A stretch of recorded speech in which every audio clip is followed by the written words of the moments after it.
Ok, sexto ano, boa tarde, meus amiguinhos, meus pequenos estudantes. Aula de história hoje com o tio. Vamos falar sobre os persas, tá bom? Já falamos sobre os fenícios, hebreus e agora os persas, tá? Esse assunto tá aí na página 60. Deixa eu mostrar pra gente aqui. Ele se encontra aí na página 60 e 61, tá bom? Estamos aqui falando agora da primeira superpotência da humanidade. Como assim, professor? Tem muita superpotência hoje. Nós temos países que são considerados superpotências, como Estados Unidos, China, Rússia. Pois a Pérsia já foi a superpotência, a primeira superpotência que surgiu na humanidade, né? Eles eram muito diferentes dos demais povos. Eles eram muito mais capacitados para administrar, enfim, eles dominavam de forma diferente. Aqui a gente pode perceber, para você ter uma ideia, por exemplo, tá aqui o Império Persa, ó. Ele começou aqui, nessa parte pequena aqui, ó, no Golfo Pérsico, né? E onde hoje é um país chamado Irã, tá? Depois, ó, com as conquistas, o Império Persa passou por todo esse tamanho aqui, ó, Ásia, né? Correu para cá e África, dominou o Egito, Europa, dominou um monte de lugares aqui na Europa, enfim. Esse era um retrato do Império Persa, a primeira superpotência da humanidade. Em primeiro lugar, olha só, nós temos aqui o textinho que vocês vão ler em casa, claro, né? E onde nós vamos perceber nesse textinho, dessas duas páginas, muita informação. A primeira informação é que os persas, antes de se tornar essa potência toda, situada aqui nesse cantinho do mundo aqui, eles começaram a batalhas, vencendo, perdendo, até que eles conseguem vencer os medos. E com essa vitória eles se tornam os grandes senhores aqui da região. Que os medos eram muito fortes, mas vencendo os medos, eles venciam também uma barreira que levava eles a conquistar muitas outras regiões aqui da Ásia, aqui, Mediterrâneo, Mar Cáspio, enfim, até chegar no Mediterrâneo, tá bom? Então, olha só, interessante nós vermos como era o lugar, como era a situação lá da região, né? Situado aí no Golfo Pérsico, né? Os primeiros habitantes desse planalto dedicaram-se ao pastoreio e nos vales férteis, desenvolveram o cultivo de cereais, então, frutas, hortaliças. A região era rica em recursos minerais encontrados nas montanhas vizinhas, ferro, cobre, prata, etc. Quer dizer, a região deles era muito rica em muita coisa, né? A natureza deles era muito exuberante. Então, olha só, apesar de ser uma região desértica, mas a natureza que sobrava, que tinha riqueza, realmente era uma coisa muito exuberante. Olha só, o primeiro rei persa foi o rei chamado Ciro. Vou colocar aqui, vamos esquematizar aqui para a gente compreender. O primeiro rei persa, de destaque, claro, né? Depois de ter vencido os medos, foi um rei chamado Ciro. O apelido dele era Ciro, o Grande. Para ter um apelido desse, tem que ter muita modéstia, né? Tem que ter conquistado muita coisa, tem que ter uma importância muito grande. Todo mundo aplaudia demais o Ciro. Ciro era o cara, né? O Ciro era bem mais do que um rei, ele era um camarada, um cara muito assim. Ele não destruía os povos que ele conquistava. Essa era uma das grandes vantagens do rei Ciro. Ele não matava, ele não esquartejava, ele não destruía, ele não exterminava aqueles povos que ele conquistava. O que é que ele fazia então?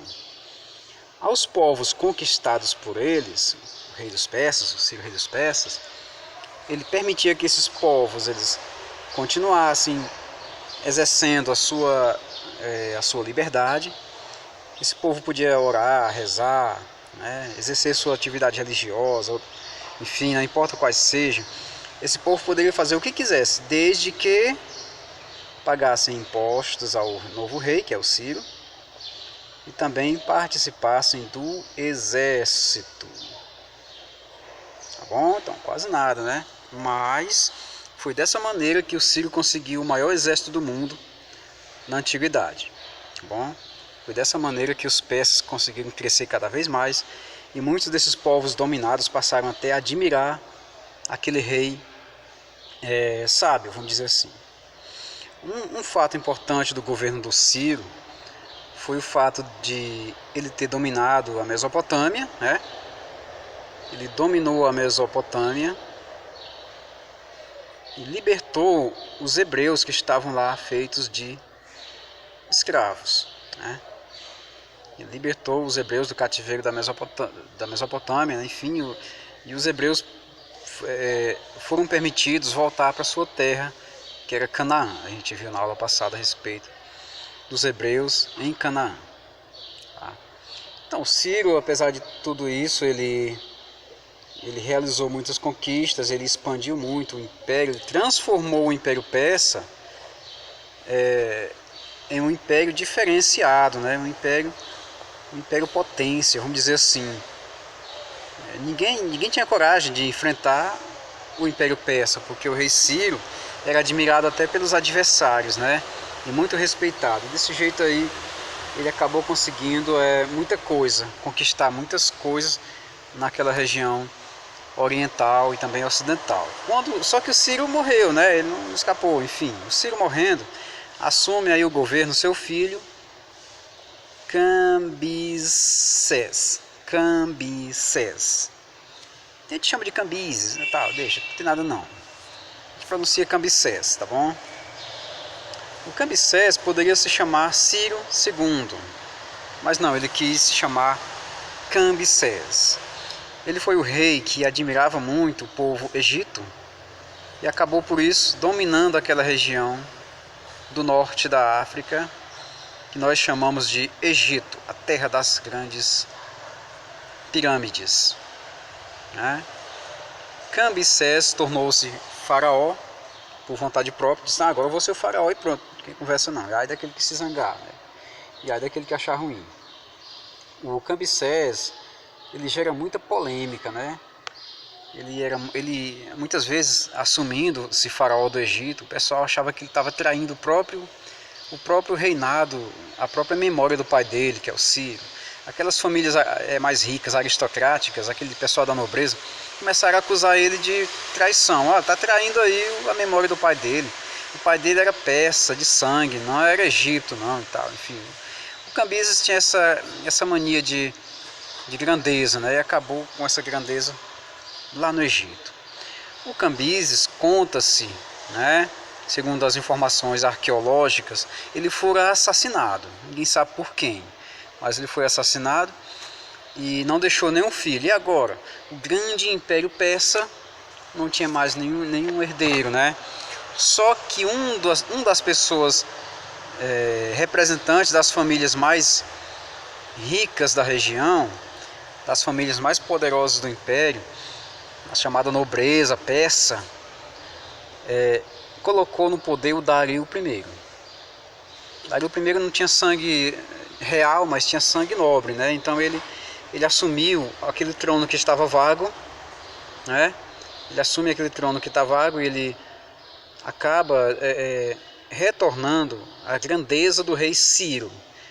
Ele conquista mais e mais territórios. Foi com Dário I, ou Dário I, né, que a Pérsia fica desse tamanhão todinho.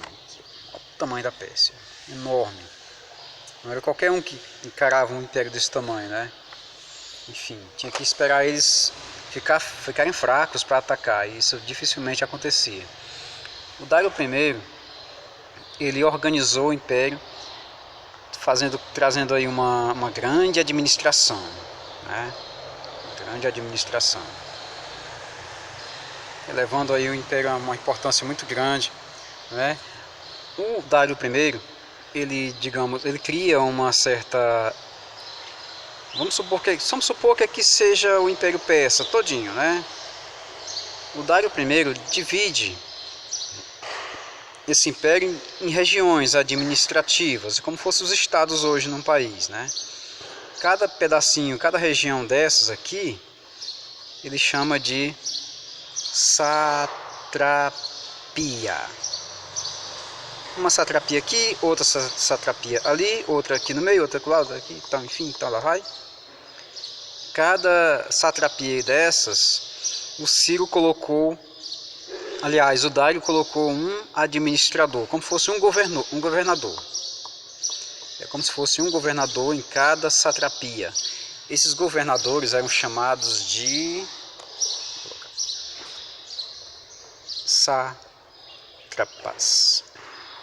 sátrapas. E dentro dessas satrapias, o Dário I colocou um agente secreto, ou muitos agentes secretos. Eram os olhos e ouvidos do rei. Quem estivesse aí tramando alguma traição contra o império, o agente lá, o espião, acabava dizendo para o Dário mandava cortar o pescoço da pessoa, né?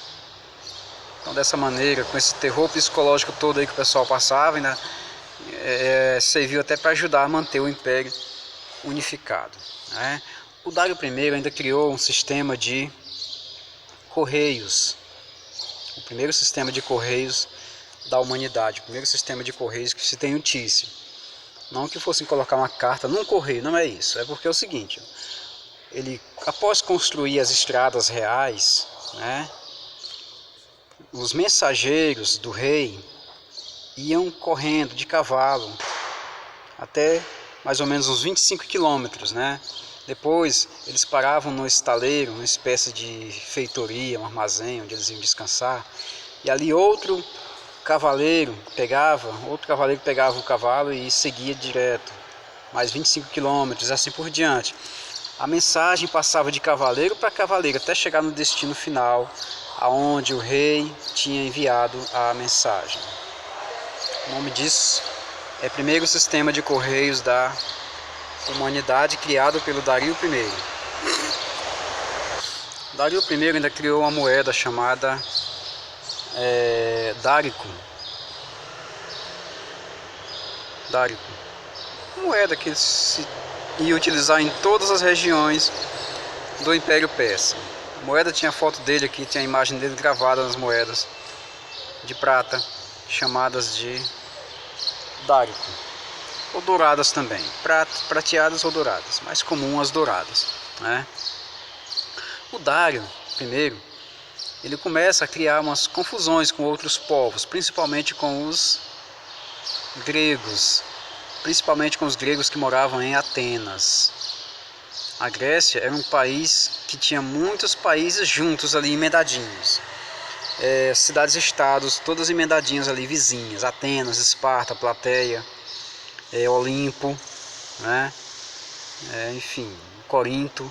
E cada cidade daquela era como se fosse um pequeno país. Quando eles se uniam para guerrear, ia todo mundo junto para guerrear contra o inimigo. Só que Atenas comprou uma briga danada com o Dário I e enganou os persas em algumas vezes, né?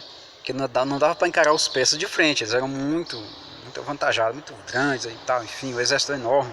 Não dava para os atenienses encararem os persas. Então eles enganaram eles em algumas emboscadas, em alguns deles, mas o Dário ficou com um ódio tão grande, mas não deu tempo o Dário se vingar. O Dário acabou morrendo e seu filho assume com a missão de destruir os gregos. O filho de Dário, chamado de Xerxes, esse mesmo é o nome dele, ele tinha seu grande objetivo era destruir todos os gregos, né? Acabar com os atenienses, enfim. Ele queria vingar o pai dele por ter perdido algumas batalhazinhas aí com os gregos, e o Xerxes resolveu então enfrentá-los durante muitos anos, muito tempo, né? Os gregos se reuniam, os atenienses espartanos se reuniam para pegar o exército do Xerxes, enfim, eram emboscadas e mais emboscadas, né? Contanto que essa guerra não teve, assim, digamos assim, um finalmente. A única coisa que veio a acontecer, a ocorrer, com todas as batalhas do Xerxes contra os gregos, ele sendo o rei da Pérsia, retratado aí naquele filme 300, né? Tem um filme aí chamado 300 que fala sobre a guerra do Xerxes contra os gregos, espartanos e atenienses. Foi porque a única coisa que resultou de verdade foi que o enfraquecimento da Pérsia, o incêndio de Atenas, o Xerxes incendiou a cidade de Atenas, Ele até se arrependeu depois, não queria fazer isso, mas já era tarde. Não tinha extintor de incêndio naquele tempo, nem bombeiro aqui em Valença para ajudar. Então, o que é que ocorre?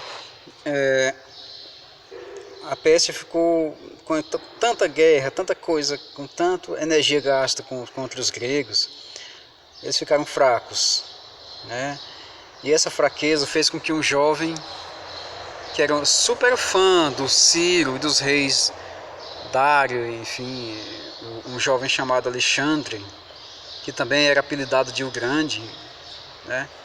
Alexandre o Grande, percebendo a fraqueza do Império Persa, resolve atacar e dominar os persas.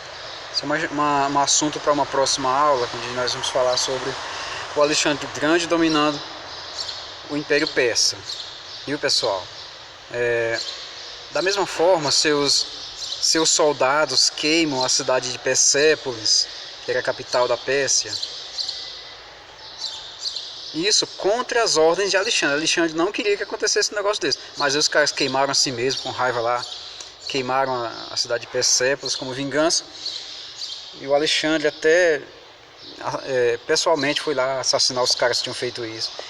São detalhes, né, da história. Enfim, o Império Persa passa para a história como sendo a primeira superpotência da humanidade, viu, gente? Como se fosse uma potência nuclear hoje em dia, que nós temos muitas pelo mundo. Nós temos algumas imagens aqui, as ruínas do Palácio de Persépolis, né?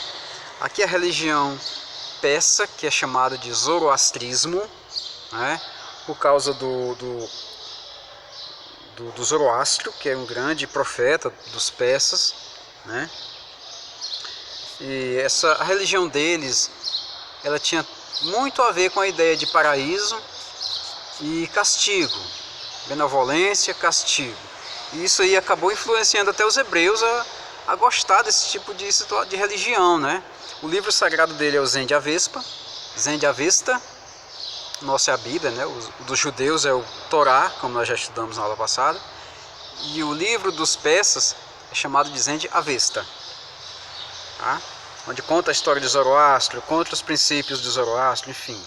Assim falou Zaratustra, que é a mesma coisa de Zoroastro, tá bom? Então essa aula de hoje foi para a gente compreender um pouquinho o Império Persa. Quando estivermos respondendo as atividades, a gente retoma as devidas revisões. Eu espero que vocês tenham compreendido a aula de hoje. Lembrem-se dos grandes reis persas. E é uma história fantástica, a um ponto em que mistura muita coisa. Até os hebreus participaram, os gregos estavam no meio, dava para fazer. E na verdade foram feitos inúmeros livros a respeito, inúmeros filmes, documentários. Então, essa foi nossa aula de hoje. Um grande abraço do tio e até a próxima, pessoal. Tchau.